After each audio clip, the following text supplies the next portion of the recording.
Kabinet Sukiman periode 27 April 1951 sampai 3 April 1952. Setelah jatuhnya Kabinet Natsir, Presiden Soekarno menunjukkan Sidik Joyo Soekarto, PNI, dan Sukiman Wijosanjoyo Masyumi sebagai formatur dan berhasil membentuk Kabinet Koalisi dari Masyumi dan PNI.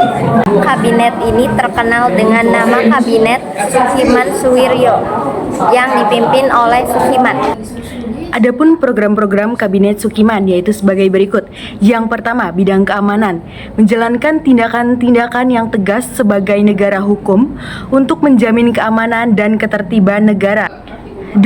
Bidang sosial ekonomi, mengusahakan kemakmuran rakyat secepatnya dan memperbaharui hukum agraria agar sesuai dengan kepentingan petani, juga mempercepat usaha penempatan bekas pejuang di lapangan usaha.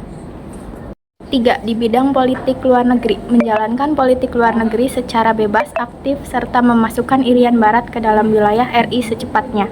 4. Di bidang hukum, menyiapkan undang-undang tentang pengakuan serikat buruh, perjanjian kerjasama, penetapan upah minimum, dan penyelesaian pertikaian buruh.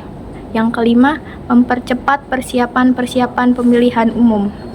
Kendala atau masalah yang dihadapi adanya pertukaran nota keuangan antara Menteri Luar Negeri Indonesia Soebarjo dengan Duta Besar Amerika Serikat Merle Cochrane mengenai pemberian bantuan ekonomi dan militer dari pemerintah Amerika pada Indonesia berdasarkan Ikatan Mutual Security Act atau MSA, di mana dalam MSA terdapat pembatasan kebebasan politik luar negeri RI karena RI diwajibkan memperhatikan kepentingan Amerika. Tindakan Sukiman tersebut dipandang telah melanggar politik luar negara Indonesia yang bebas aktif karena lebih condong ke blok barat, bahkan dinilai telah memasukkan Indonesia ke dalam blok barat.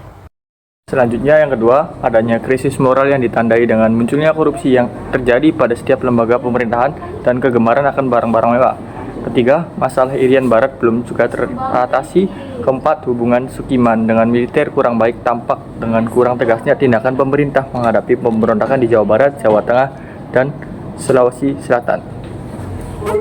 Keberhasilan yang dicapai oleh Kabinet Sukiman ini adalah memperhatikan usaha rakyat dan memajukan perusahaan kecil, memperhatikan kaum buruh dengan menggagas standarisasi upah minimum, memperluas akses pendidikan dengan mendirikan berbagai macam sekolah, tunjangan hari raya atau THR, dan berhasil melanjutkan program kerja dari Kabinet Natsir.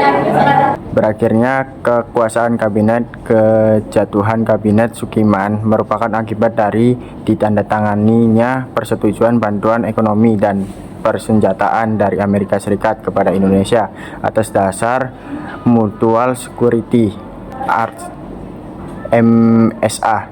Persetujuan ini menimbulkan tafsiran bahwa Indonesia telah memasuki blok barat yang berarti bertentangan dengan prinsip dasar politik luar negeri Indonesia yang bebas aktif. Muncul pertentangan di Masyumi dan PNI atas tindakan Sukiman sehingga mereka menarik dukungannya pada kabinet tersebut.